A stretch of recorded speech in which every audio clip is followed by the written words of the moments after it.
ladies, and welcome to my channel. So I figured the easiest way for me to teach you guys how to do sourdough is to make videos. Obviously, next time I see you guys, we can do it together, but it's always good to have a reference.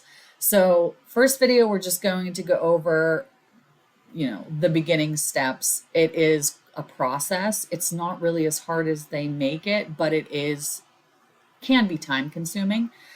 So this is Eloise. I just pulled her out of the fridge. She's been in there sleeping for like a week or two. When I pulled her out, there was a little bit of liquid at the top. That's called hooch, and that's fine. Don't think that your sourdough is messed up if you have a little bit of that at the top. All you want to do is just get her out and let her sit at room temperature for a little bit. And then what you want to do is get a fork, go in there and just mix her up.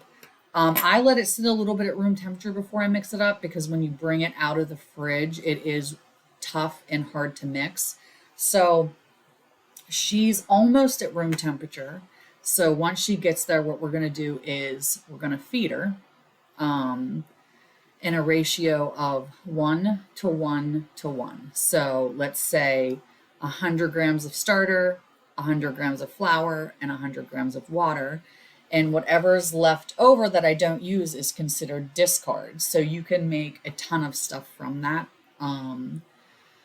You can make cookies, pretzels, anything. You can Google, there's tons of sourdough discard recipes. So a couple things that you are going to need is mason jars with lids. You never want to tighten them completely because Eloise needs to breathe. This is called a Dutch, I don't know, but if you Google like sourdough tools, this thing does come in handy for scraping bowls and different things. You'll need bread flour. I use King Arthur's unbleached bread flour. I like it. Pillsbury also has one. You can use wheat. You can use all-purpose. Everyone says bread flour, but here in the United States, bread flour and all-purpose flour are pretty similar. In other countries, they're significantly different, but you can play around with the flour. Another thing I've learned is it's really one of those things that you just have to keep doing and you'll get it, right? Because it depends so much on the temperature of water, the temperature of your house, all of these things. So you kind of just have to play around with it. Another thing that you'll need, and I got this off of Amazon, is a scale that measures grams because most recipes, you do everything in grams.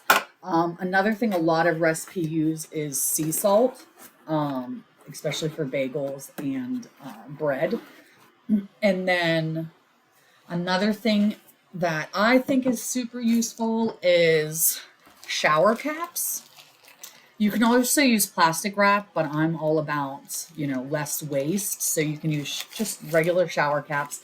I usually write on the top like what's underneath because normally I have a couple going at a time. This is one that I made yesterday and I think I messed it up, and that's okay. I think what I did was I either overmixed it, and you can use your KitchenAid with that little hook, but you have to do it on slow and you have to do it for usually the recipe will tell you, but most of them are like 2 minutes. And I think I either overmixed this one or, my water was too warm and I killed the yeast, because it just really hasn't risen the way it's supposed to. And yesterday when I was doing my stretch and folds, it was really, really gummy, but it's all trial and error.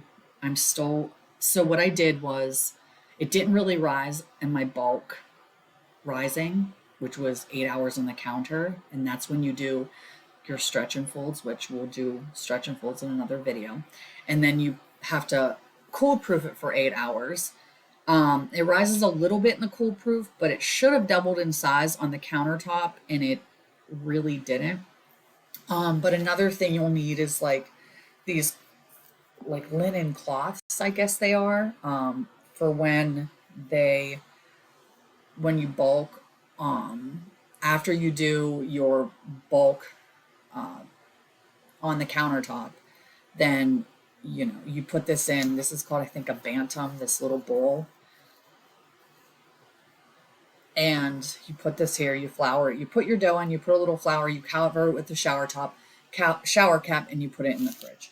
So we're just gonna see how this goes today. I don't know. I also had bagels. I made bagels, and they're kind of doing the same thing.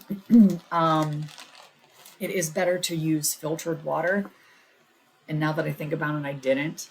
I mean, I used my tap water, which is filtered, but I don't know. So it's all, you just gotta figure out and see what works. So we're gonna feed this here in a little bit. This will be a different video. You don't have to put this in the refrigerator. If you think you're going to bake every day, a lot of people that bake a lot, because there's so many things you can make: bread, bagel, pretzels, cookies, loaves, hamburger buns, hot dog, anything. You can leave this on the counter and you can feed it every day.